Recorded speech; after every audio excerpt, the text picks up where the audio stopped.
Welcome to the Outhouse Lounge, where we relax and talk about stuff. I'm Chris Cordani, your host. Joining me in the lounge is a man who has traveled around the world with his really cool band. I've had them on a past show several times. And I mean around the world. I'm not talking about just the English-speaking countries. These guys have been all over East Asia, smaller countries around the world, the larger venues, and they've played with a huge band over the years. I like the name Plan B because my life has always been a Plan B. I have with me the front man, the leader of the group, that is, Sneaky Pete, Peter Flierl. Welcome to the Outhouse Lounge. Thanks very much, Chris. It's great to be here with you on the Outhouse Lounge, the first time in the new format. That's right. You've been on the Revenge of the 80s show several times. I might ask some of the same questions I asked before for the new audience, but you do have a lot of great things happening. You have a new video. You're promoting the newest album, Hello Dear Stranger. We've talked about this before, but you have a new video out for this, and I kind of like that. It's pretty cool. It's called New Ways to Love You. So let's get in there. Yes, our latest video, New Ways to Love You, was filmed during our recent tour when we returned back to Cambodia, and also included Laos on this particular tour for Plan B, the first post-COVID tour, if you like, Magical Mekong tour, we called it. And had a great time and filmed a lot of footage during our travels there for this clip. And we've got another clip in the wind as well from this particular tour, and hoping to do clips for all the tracks from the Hello Dear Stranger album, which I just realised is almost 2 years since it's been released, but it's our latest album at this stage. I know you have a lot of great footage, like you just said. Where is some of this beautiful country? A lot of this was on the train trip that we had. The first train trip, I guess, that we made in Cambodia from Phnom Penh heading up towards Battambang, I think it was. And there's a lot of the footage with the brass players there in the paddy fields. That was down south in Kampot. And then we've got other footage there now with the boat, which is on the Mekong, and that's in Luang Prabang, the ancient capital of the Lao Republic. Yeah, I see that, Pete. You were on the boat. You were on railroad tracks, too. That must have been fun. Absolutely. I mean, it was great just to, I guess, mix with the locals there as well. We're sort of on the train there, playing the recording and getting some footage with the locals as well. It's always great to mix with the people there, and we had really good reaction from the expats over there, as well as many of the Cambodians and the Lao people themselves. That's interesting, because when artists say they're going on a world tour, they're usually saying, we're going to hit the US, we're going to hit Europe, we're going to hit maybe a little part of North Africa, and definitely Japan or somewhere around there. But when you say world tour, I'm hearing things like mid-Africa. I'm hearing some of the smaller places in Eastern Europe, and I'm hearing, and I love this, Mongolia, and as you said, Cambodia, Laos, Thailand. These are really exotic places. Music's brought you into some really interesting cultures, and how's the reception? Because this music is Plan B music. You're a huge band. You have that rock and soul. What's the reception in these countries that don't generally get this music down there? That's exactly the reason why we go to these countries. I guess we're all older guys. We enjoy our music so much. We actually toured with 9 people on the latest tour, so we had a 4-piece brass section instead of the usual 3-piece brass section. So just, I guess, the novelty, the excitement of seeing 9 performers on stage at once, and all of our music, I would say, is very melodic, be it a rock tune, be it a ballad, be it a mid-tempo number, or as the latest tune has got some reggae tones about it as well. So it's something that everyone can relate to. It's very danceable, so that all works in our favor. And the guys don't stand like statues on stage. They all have their own movements choreographed to a fine degree there. So, well, not exactly to a fine degree, but it's a visually stimulating thing, and the music goes down very well as well. What are some of your favorite venues in, let's say, a place like Cambodia or Mongolia? You're pulling out all the difficult questions, mate. Look, I very much enjoyed our tour just prior to COVID when we went to Cambodia. We played a couple of the hard rock cafes there, particularly the one up in Siem Reap, up in northern Cambodia there, where Angkor Wat is located. And that was a great outdoor gig there, a lot of passing traffic and people coming to see us. But there's a lot of smaller venues that we play at, which I've never heard of before, but it's every tour that I organise, I'm making contacts with new people and getting new venues and so forth. And even looking back, hopefully going back to Cambodia again, even towards the end of next year to try and capitalise on the inroads that we've made there so far. But yeah, it's the music, I guess, lends itself to good vibes. It's always summer over there as well. So we're very happy with the response we get there everywhere. Where haven't you been yet that you want to go? We haven't. Well, we've been to the UK. I'd love to come to the US and to Europe as well. Again, I mean, now with COVID backing down a bit there, we've got everyone's coming out of the woodwork. There are tours happening everywhere. So it's with us, it's not so much of a matter of having to make a profit or anything. We just enjoy traveling the world, playing to people who enjoy hearing our music and sort of getting to new audiences and so forth. But would love to do a couple of countries in Europe and also the States, if that were at all possible. And even if we were supporting someone, that would probably be the ideal way to go. Sneaky Pete is with me. Peter Flierl from Plan B Australia. Not to be confused with Rapper, of course. It's a huge band. We'll talk about the inner workings of the band in just a little bit and the origins and everything else. But the album, it's Hello, Dear Stranger. You released it back in 2021. It could not have been easy to promote the album during those COVID lockdown years, especially in places like Australia. I mean, America was bad enough. Europe was bad enough. Australia had very strict rules. They were throwing people in jail over getting outside during curfew. All of that was happening. Yeah, all of that and more. Look, it was difficult to promote. I mean, we have a reasonable following on Facebook, and we try to I guess do a clip for every song on the album, and we've got the luxury of our trombone player Patrick Stapleton, who dabbles in this to a very large degree. So we're able to actually do that. So being that it isn't we'd love to, I guess, play in front of someone who's going to discover us one day. But in the meantime, we just enjoy playing it. Bringing our music while there's people buying stuff, buying our music, and eager to come and see us there. I think we'll just keep going until the next COVID.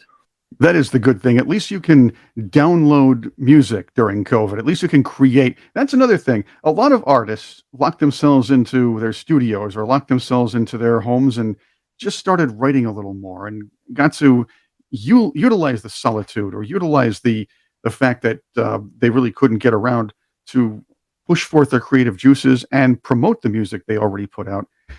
That's the good thing. Imagine the lockdowns without the internet. That would be horrible for musicians. It was bad enough already. No, you've hit the nail on the head there. Many bands, a lot of them were streaming live, I guess, doing little concerts from their homes and things like that as well. But it did mushroom into a whole lot of new ideas and of ways that bands can sort of, I guess, still keep in the spotlight to some degree. And now we're at a stage where I guess there's going to be a flurry of activity in all sorts of ways for bands around the world.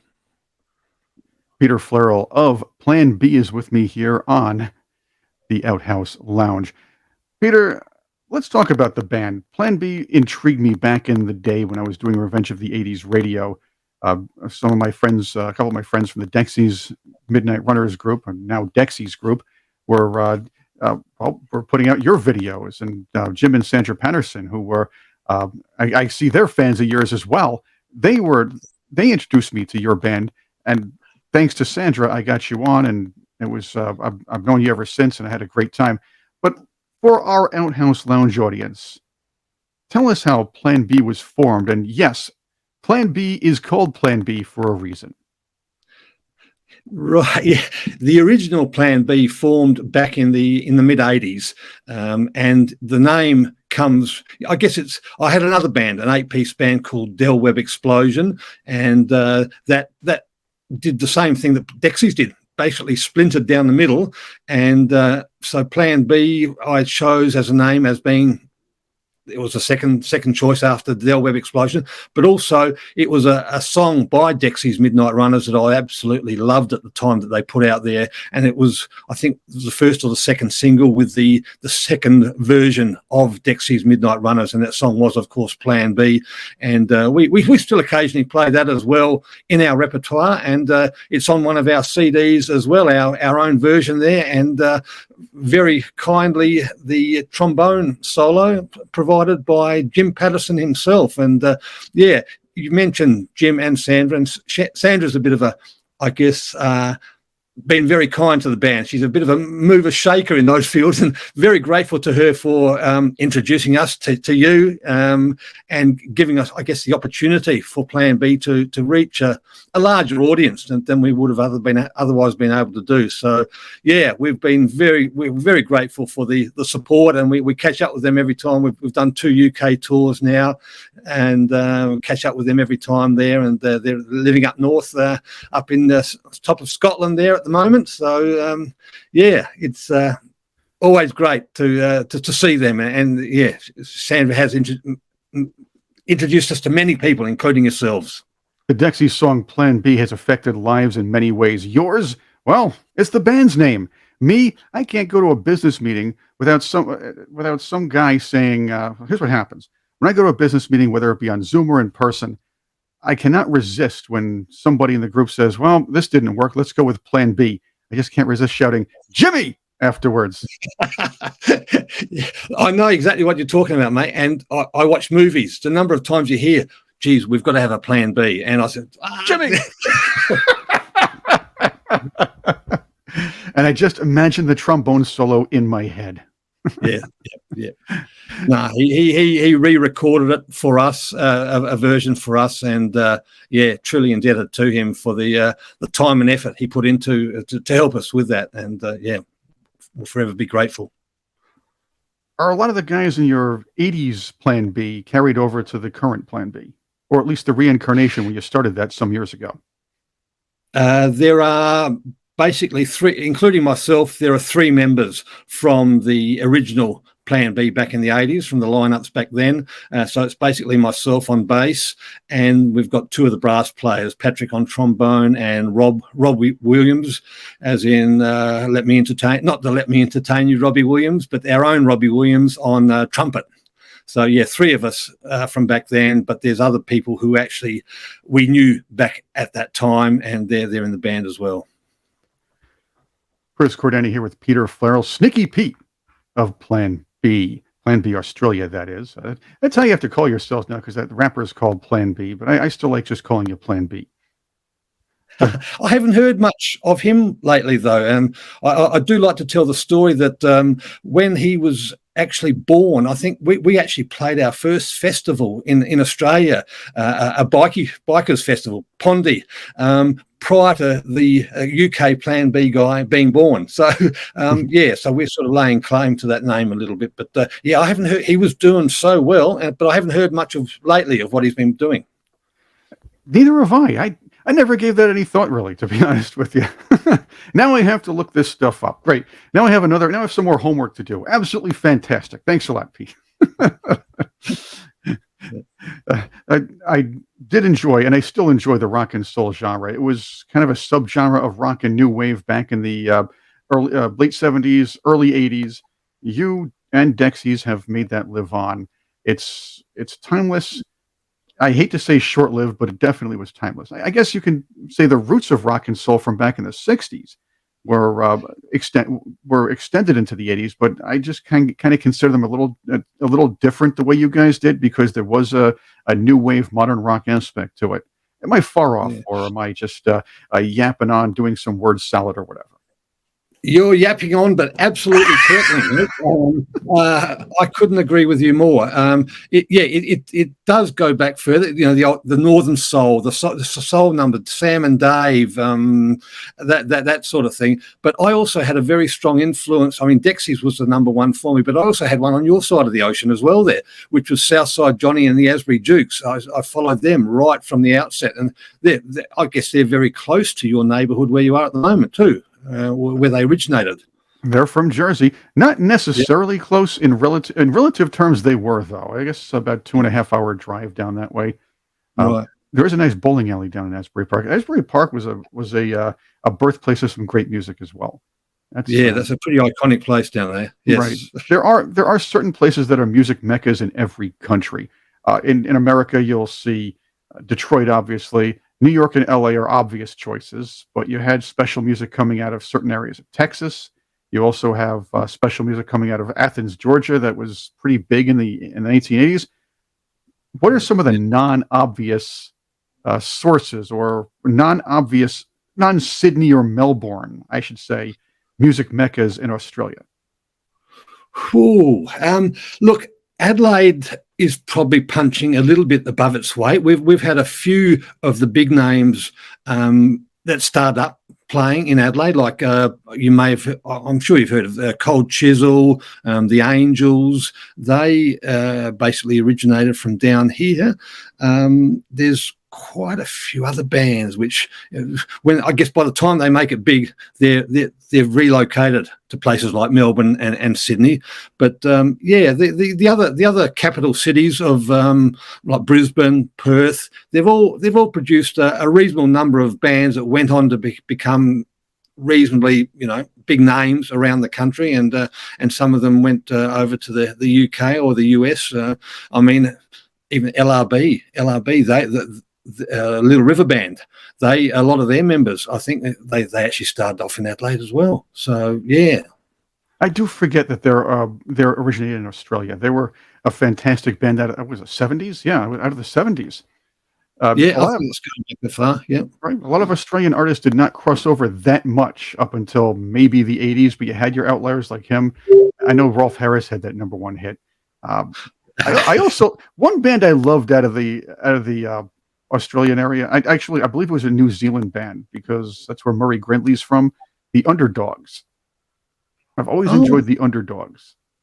Right. I can't profess to know any material by them. Just a straight rock and roll band, or? Well, they were kind of I don't know how to describe them. They were kind of a pretty cool 60s rock band, but they weren't just straight out normal. Here's the thing. Murray Grindley was Montevideo and the Cassettes out of New Zealand. They had that big song "Shoop Shoop Diddy Wop Kama Kama Wang Gang" back in '82. Right. Yep. So I had to obviously go down the rabbit hole of who these guys really were back then, and I found the Underdogs. And with the advent of the internet, I got to listen to more of their music. Even so, you get down those rabbit holes and you find some of this great music out of there. You say, "I wish this stuff could have crossed over earlier when I was a teen." Yeah, you've given me some homework now. I've got to follow that. There you go. You deserve that. Peter, let's get to the album.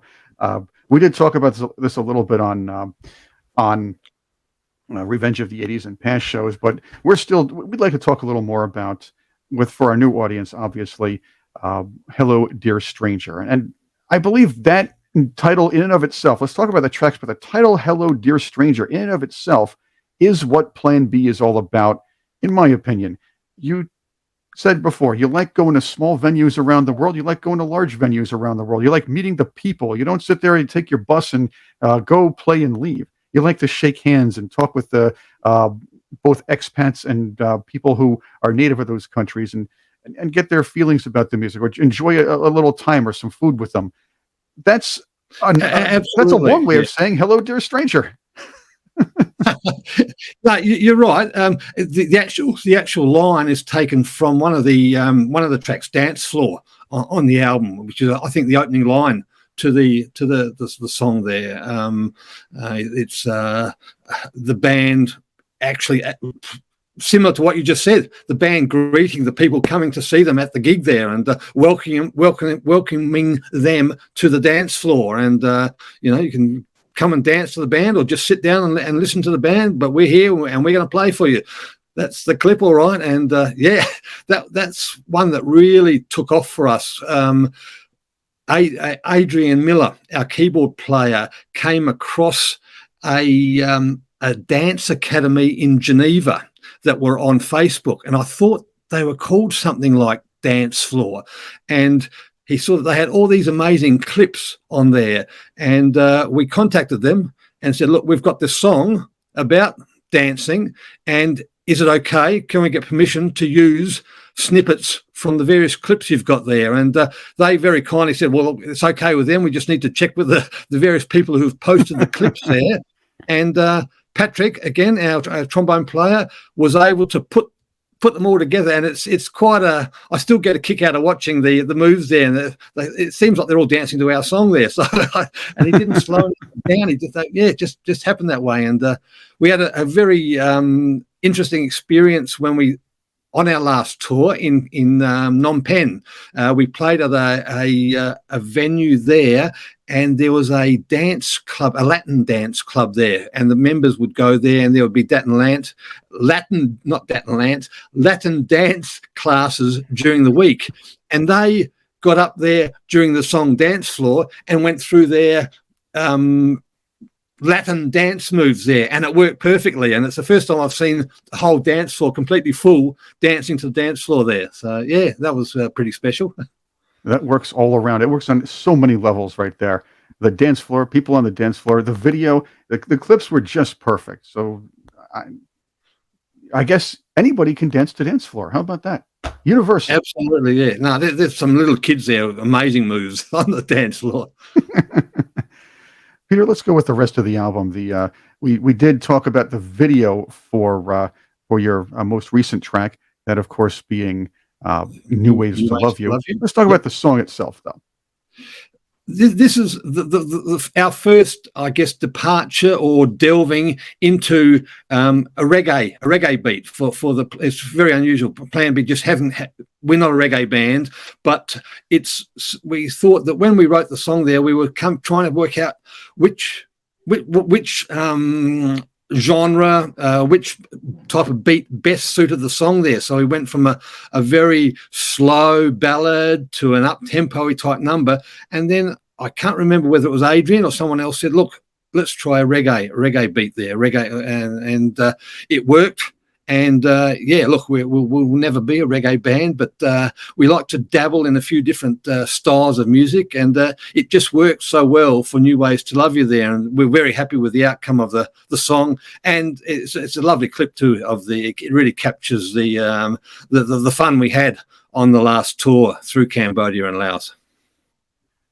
From reggae to rock, another dance song. You had Dance Floor, but let's go with the Plan B shuffle. Right, yeah. Plan B meets ZZ Top. I shouldn't really say that. Yeah, you feature guitars. A lot of times you feature the horns. This is a heavy guitar featured song.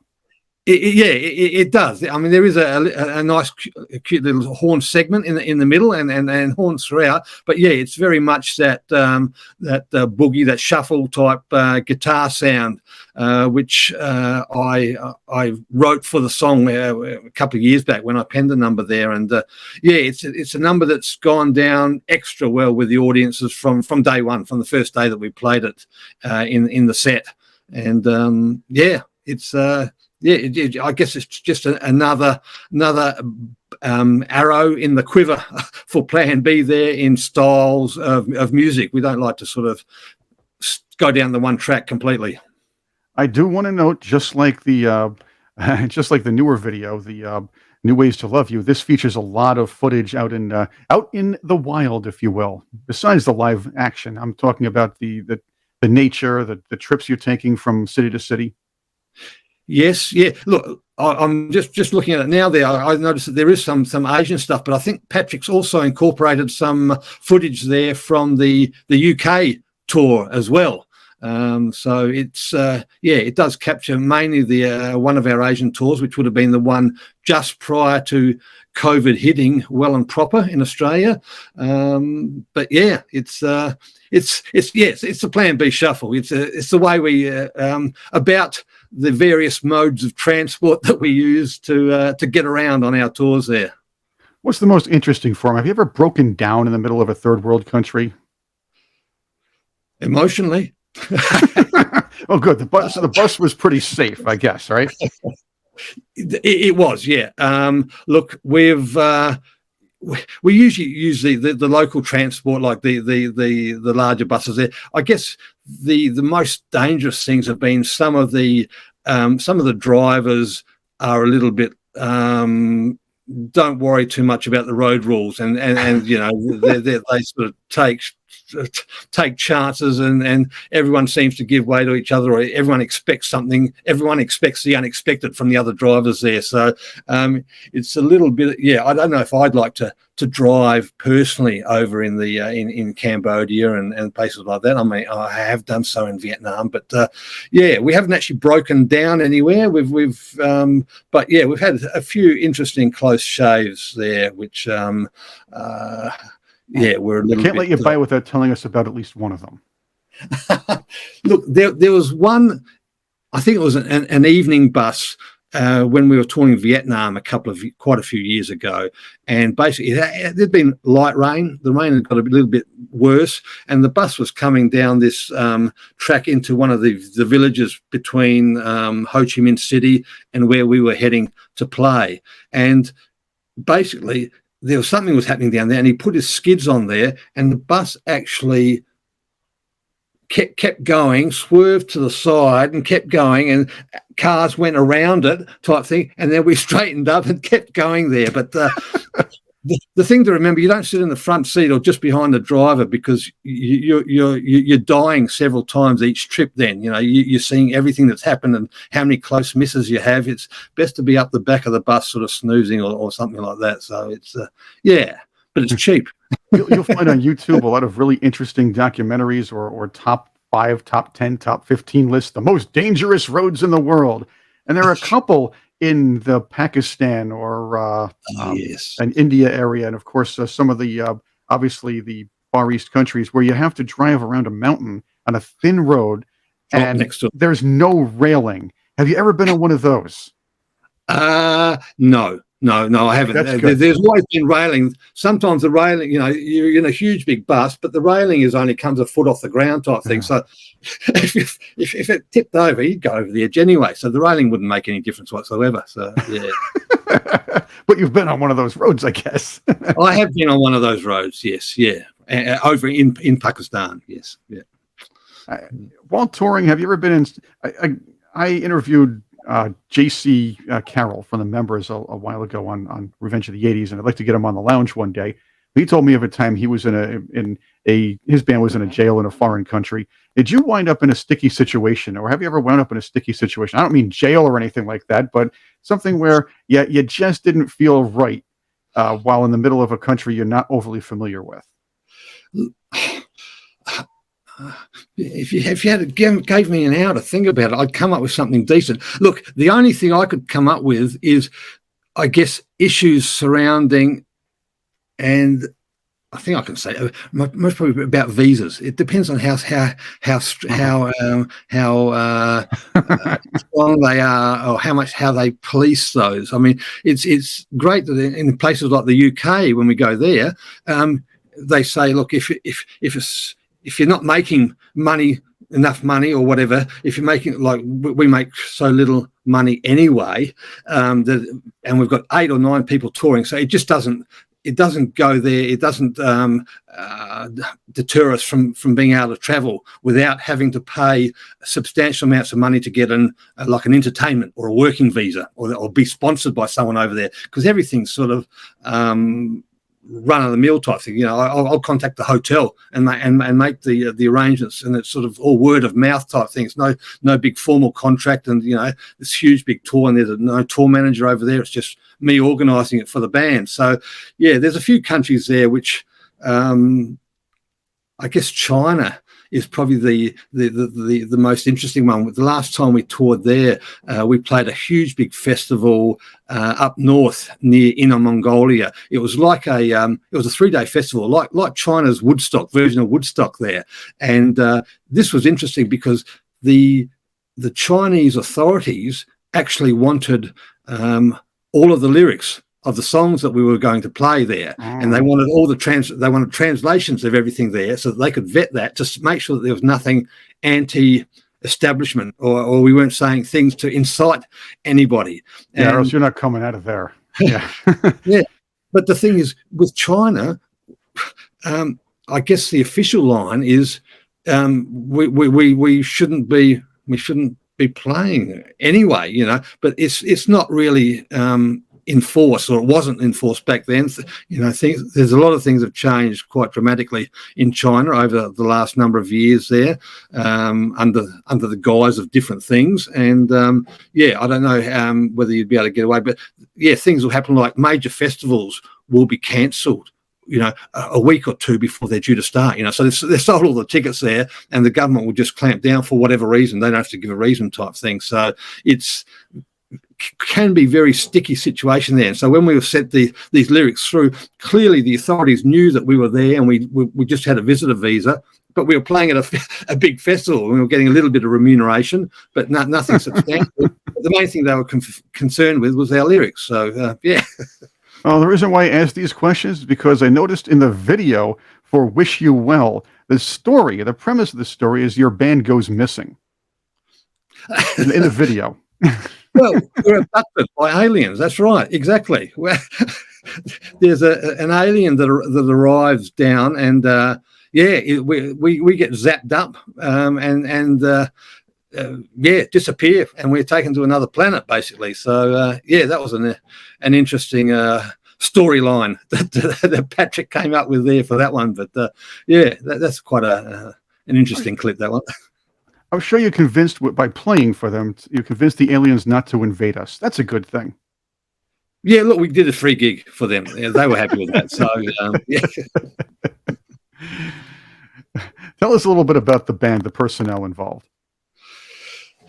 Look, the band is still a situation where I think we're getting closer to more people being retired now, and you know, having the time to tour with Plan B. But there are still a number of people, I guess approximately 50% of the guys in the band that are still working as well, and take time off to join Plan B for international touring. But yeah, it seems to work well, and it's always difficult to get the whole band together for rehearsals. The bulk of us are from Adelaide in South Australia, but we've got one of our players at the other end of the country, up in Queensland. But that's Cameron McCracken Smith, who is our rock and roll flugelhorn player. And you got to have a flugelhorn player. Hey, Donovan had a great flugelhorn solo in Mellow Yellow. So there was a flugelhorn player did that. Yes, that's we need. There are a few instruments we need more in music. Flugelhorn is one of them. Bassoon is the other. Yeah. Well, look, I'm sure that flugelhorn's going to go down well if we get to Switzerland. You know, up there in the Alps somewhere. So I like the idea. I really do. It adds. You have a nice horn section, but yeah, you can only go so far with trumpets and trumpets, saxes, and trombones, which are great. Those are three great instruments. But somebody's got to throw a tuba in there somewhere. Somebody has to throw a flugelhorn or something like that. Yep, I think Patrick's been pushing me to write a song where he can play the tuba instead of the trombone. So Fun fact on the tuba. I don't want to jump in on you. I want to hear the rest of this part because I like the idea. I wanted to jump in because I saw a video, and it was a live performance video from Blood, Sweat, and Tears. They did a performance of Spinning Wheel, and they had a guy playing tuba in the band for that particular performance, and he had a really cool tuba solo. Okay. I mean, that to me, I loved Lucretia McKeevill. That was a great song that they had a follow up, and I know they did tour back here a few years ago, just prior to COVID, and that was a band where I did contact the venue. Thought they might want us to do the support for them, but that one it's probably too many members up on stage there, so we didn't get that one. But nice. But hey. That's the tough thing about having a huge band. It's hard to get you in some of the small places, and it's hard to kind of bring you around on tour. It must be difficult to to coordinate with all those people, but you do it. Yeah. Look, it's a labour of love for my very much for myself and for a lot of the guys in the band as well. But I guess it says something. It's a testament to their love of wanting to play music, and I guess the bulk of them really like to travel to see new countries, or even to go to the same countries as well, because you do meet, as you said, the local people there. You go to countries. I mean, Eastern Europe would be the same too. A lot cheaper than the Western Europe side there, so it'd be easier to get around. The accommodation costs are cheaper, the food's cheaper, the beer's cheaper, and everything. yeah. So I'm very lucky that the guys do. They all enjoy that, so that's certainly a big incentive there, and for them to keep going with the band and sort of still trying to break it, to make it. People are watching the video or listening to this on wherever they get their podcasts, and I call you Sneaky Pete every once in a while. But again, I have to ask, how did you get the nickname Sneaky Pete? Oh, God, this one's always embarrassing. Have to ask. Back in the day when I had a day job, I worked for the Australian government, and I was actually on posting in China, working out of the embassy in Beijing there, and a couple of us decided, look, we've got to play music in China here, and we actually did form a band, 3 of us at the embassy, and then we got a Chinese lady to play drums for us there, who was with one of the famous bands, actually with an all-girl band called Cobra, and my wife actually comes from that band as well. She's a bass player there. So we formed a band which we decided to call the Vodka Gods, because more than just a glass of vodka was drunk at our rehearsals, and so we thought, look, we've got to take this to the next level there, and we'll come up with stage names for everybody. So our guitarist, he became Sexy Enrique. Our lead vocalist became Backdoor Eugene. And they actually wanted to give me another name. They wanted to call me Pants Down Pete. And I said, no way am I going to go as Pants Down Pete there. So I offered them, look, make it Sneaky Pete, okay? I'm happy to go with Sneaky Pete. And that sort of stuck since then. Backdoor Brian and Sexy. Backdoor Eugene, Sexy Enrique. Yeah, Sexy Enrique. Oh, that's kind of, what are you putting together, a porn band or something like that? Well, I mean, the music we played, it was like Sex Pistols meets Julian Cleary. So it was, we would actually, I guess it's a cover band, but we would take songs and we would just change them around. So we would do Madonna's Like a Virgin, and he would sing it like a posh English gentleman, like a virgin, touched. Perfect. The very first time. And then something else we do in a Beijing opera voice, different songs there. So it's hard to recognise, the Spirit in the Sky and things like that. So yeah. That sounds fantastic. So this is pre-Plan B, you got the nickname. Absolutely.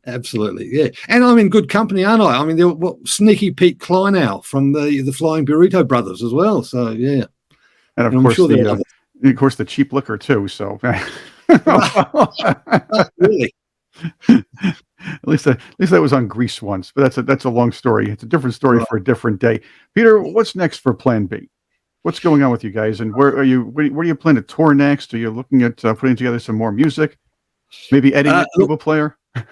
We are. We've got to get some more material together. I'm writing with Adrian, the keyboard player, at the moment. So we're probably going to get together very shortly and add maybe another half a dozen songs to the set list, and try to get them road tested before we do any recording. But we'd also like to, before our next tour, towards the end of next year, and again, it's not set in concrete yet, but I've certainly got a few contacts that want us back in Cambodia. So we won't go to Laos this time, but we would, maybe stay in Phnom Penh and Siem Reap for 10 days or so, and maybe even do a recording over there. We've done we've learnt we want to record another cover. We've added a song. Well, you'd know it for sure. Rolling Stones song, Paint It Black. We've done a complete rearrangement of that with horns and everything like that. That's now part of our staple set list, and goes down very well. So yeah, putting together half a dozen new songs, getting them hopefully recorded. We've got a couple of gigs coming up this year, a few big ones around Adelaide, one in a church, which has got beautiful acoustics. And we're also going to do a few more clips. We collected some extra footage on our last tour, so we meant to shoot 2 music clips in Cambodia and Laos, and there's a couple of songs left on the album, which I've got some ideas as well that I want to share with Patrick, so that we can get maybe 2 more clips out before within the next 4 or 5 months as well. So yeah, we're keeping reasonably busy, but again, a lot of with COVID lifting there, and as you said, 9 people. Everyone's doing stuff too. People are traveling. My wife and I are heading overseas again in just over a week. So we'll be gone for a little while there. And other guys are traveling to different parts of the world. So yeah, the coordination does take a little bit. But it's nice to be able to get out of the house again without police saying, "Hey, get back in there! You're past curfew. Oh, get." Or else we'll throw you around. Get him in the car. Or if they say for different reasons these days. Yeah. Yeah. Peter Flierl, thank you for being with us on the Outhouse Lounge. Thank you very much for having me, mate. Much appreciated. Once again, the website is planbaustralia.com. That's planbaustralia.com. Check them out. You get to hear the music, tour information, and a lot more. You can even check out the past albums. The new one, of course, Hello, Dear Stranger. Once again, thank you all for joining us here with me in the Outhouse Lounge. I have a lot more coming soon. Stay tuned and keep enjoying cool retro stuff.